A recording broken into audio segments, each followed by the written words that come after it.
Hi everyone, so today I figured I'd shoot a video on correlation. So what is correlation? Well, correlation means are the two things related, right? So is there a correlation between two variables means are those two variables related, right? In the graph on this current slide, you can see ice cream sales on one axis and the murder rate on the other axis, right? So those are the two variables we're comparing. And we want to see if they're related, right? So as ice cream sales increases, does the murder rate increase as well? If so, then they are related.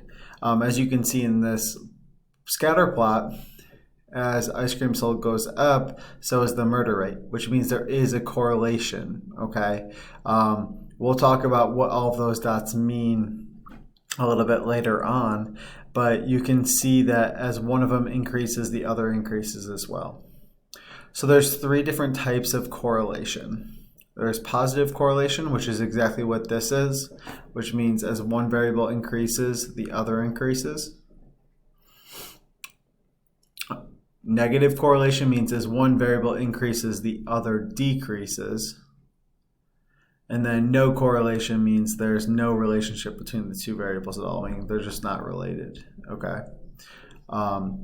So let's go to the next slide. Also, there's a reason behind the correlation between ice cream sales and murder rate. It doesn't necessarily mean that the more ice cream being sold is making people want to go out and murder people.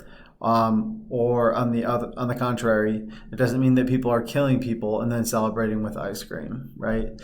This is actually kind of a funky situation that shows you correlation's drawback. Sometimes there can be what's called the confounding variable, which we'll talk about a little bit later more specifically, but the confounding variable here is weather. That it's a third variable that impacts both of these that's not accounted for. So ice cream sales sold, well, it increases when it gets warmer out. Murder rate, murders increase when it gets warmer out. So weather is a confounding variable. Weather impacts them both in the same way. So essentially, when you have a confounding variable like that, a lot of the time, the correlation really doesn't mean much. All right, so moving on. Here's two more scatter plots just to look at really quick. So I'm not trying to push any agendas or anything with this. It's just something that actually one of my friends on Facebook posted, and I thought it was interesting. So if you look at the one on the left, we have gun ownership versus gun deaths. So on the horizontal or x-axis, you have gun ownership. So what % of adults own guns? Legally, of course. And then on the vertical y-axis is the amount of people dying by gun. And you can see each data point is a state. So you can see that we have this general trend that's going in a positive line, right? There is a positive correlation here. I don't know the actual strength of it, but it is a rough positive correlation that there is a relationship between these two variables according to this data set. And you can see the same thing on the right. It's the same exact thing, but with countries. And it kind of trends in the same exact direction, that there is a relationship between the amount of people that we let have guns and the amount of people who are dying by gun. Is there more variables that we care about here? Absolutely. These are just two examples of a scatter plot where you could look at correlation. They're two different examples.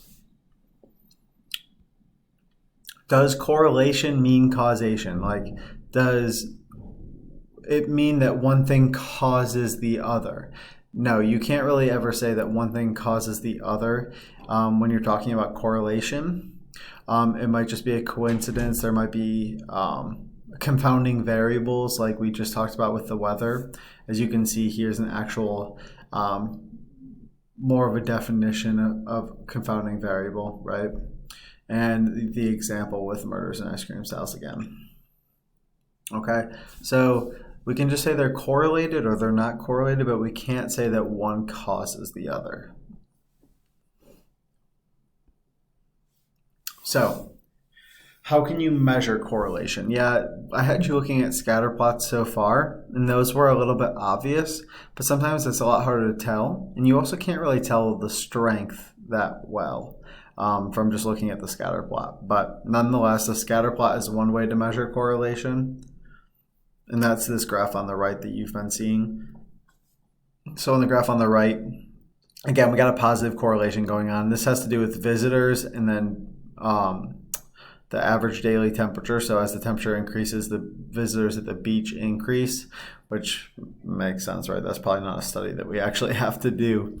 But the more closely that these dots resemble a straight line, the higher the correlation is between the two.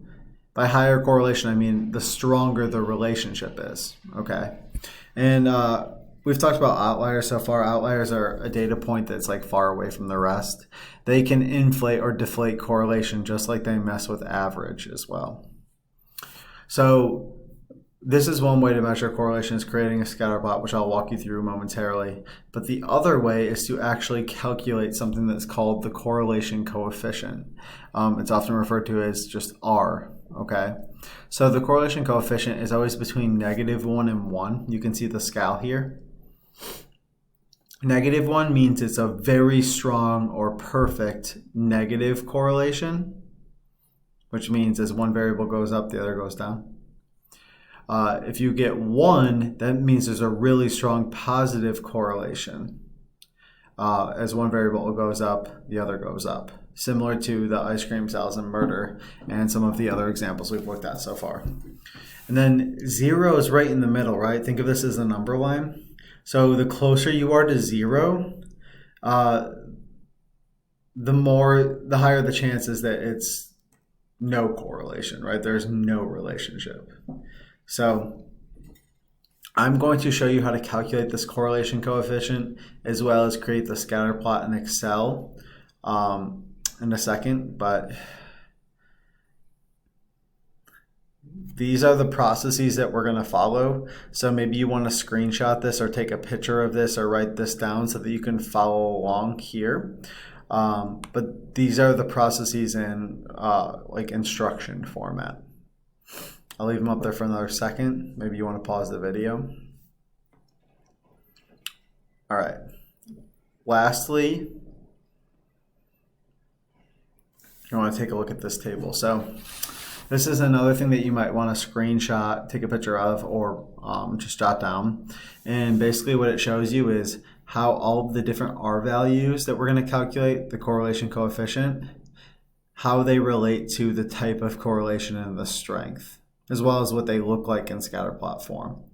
So for example, a correlation coefficient of 1, which was like all the way to the right here, means it's like a perfect positive correlation, right? R being between 0.65 and 0.99 means it's a strong positive correlation. Between 0.3 and 0.64 is a weak positive correlation. Now as we get closer to 0, within 0.29 of 0, so negative 0.29 to 0.29, you're really close to 0 then, and it's likely that there's no correlation. And you can see this in a scatter plot because they'll all be so spread out. Now on the contrary, negative 0.3 to negative 0.64 is a weak negative. Negative 0.65 to negative 0.99 is a strong negative, and negative 1 is the perfect negative. You can kind of get a really good feel for what these look like if you look at the scatter plots on the right too under the picture column. Okay, so what you're gonna, two things here. One, you really don't need to memorize these exact values, okay? And two, if you open up different textbooks or ask different professors, they might have different values for each of these categories, but they're probably going to be roughly similar. But the idea is definitely going to be similar. And it also depends on what field of study you're in or what field the study that you're looking at is in. Okay. So I'm going to shoot over to Excel really quick to show you some of these things. Let me move my box over. I'm actually going to do this.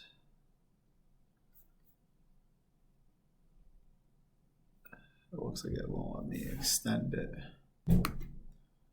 At least here. Okay, so I created a mini example. I made these numbers up. You know I don't like to do that, but I'm kind of making this video on the fly. So I put down for a company their marketing expenses per year, and then I put their sales. So our hypothesis might be that as we spend more on marketing expenses go up, that sales would increase as well, because we assume the more we're spending on marketing, the more sales that we're going to generate. So we're going to look if these variables are actually correlated. So the first thing we can do is create a scatter plot. So if we highlight all of our numbers, so click in the first box, hold and drag and select all the boxes. It looks like 5,000 isn't selected, but it is. Excel just does that for some reason that I'm unaware of. Go up to Insert, Recommended Charts. This might look a little bit different if you're in Excel Online. And you could see the first option is actually called Scatter. Go down and click OK. Let me pull this in. So here's your scatter plot. You can see that there is a slight, I don't know how strong the correlation is, but it looks pretty strong because these dots are pretty close to being in a line that's trending upwards, like that positive slope. So it looks like there's a positive correlation here. We're going to actually calculate the correlation coefficient to see how strong it is, but it looks pretty strong, right? Because it's pretty close to being in a line. You can also doll this up, add the axes titles by clicking on the graph, clicking the plus button. So this horizontal axis goes from 0 to 14,000, so that must be the marketing expenses, because it's always going to be these two titles over here. And then the other one must be sales, because it goes up to higher values. Chart title is, do we earn, or let's say, are sales higher and we spend more on marketing? All right, so now let's actually get a feel for the strength of this. I mean, we have a feel for it, but let's get a more precise measure. So correlation coefficient. I'm just writing that there because I like to label the numbers that we're going to calculate. And I click in the box next to it. All right, so anytime that we want to make a calculation in Excel or use a formula, we need to hit the equals button. Now that box is turned into a calculator, right? And equals correl. This is the formula for correlation. Double click this. Make sure you double click it. It should become capital letters, all caps. That's one of the biggest mistakes I see is people not double clicking. Now you can see here it says array 1, which means list 1, comma, array 2, which means list 2. So what it wants me to do is highlight list 1, hit the comma, highlight list 2. Now you should see if you did this correctly, they should be different colors. And then hit enter. Whoa. So our correlation is 0.97 roughly, right? So if we go back and look at our table, let me pull you down here. That is a strong positive correlation. 0.97 would fall right here, really, really, really close to that perfect correlation, right? So it would be a strong positive. You can even see if you look at this graph, the scatter plot, how it looks similar to ours that we got.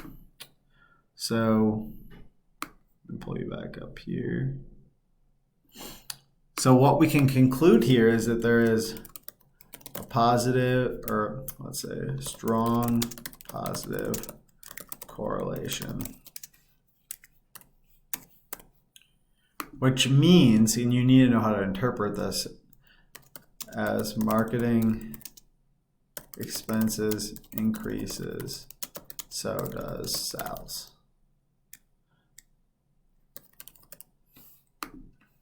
Right? So what this would tell me if this was my company, if I was doing research, is that money that we're spending on marketing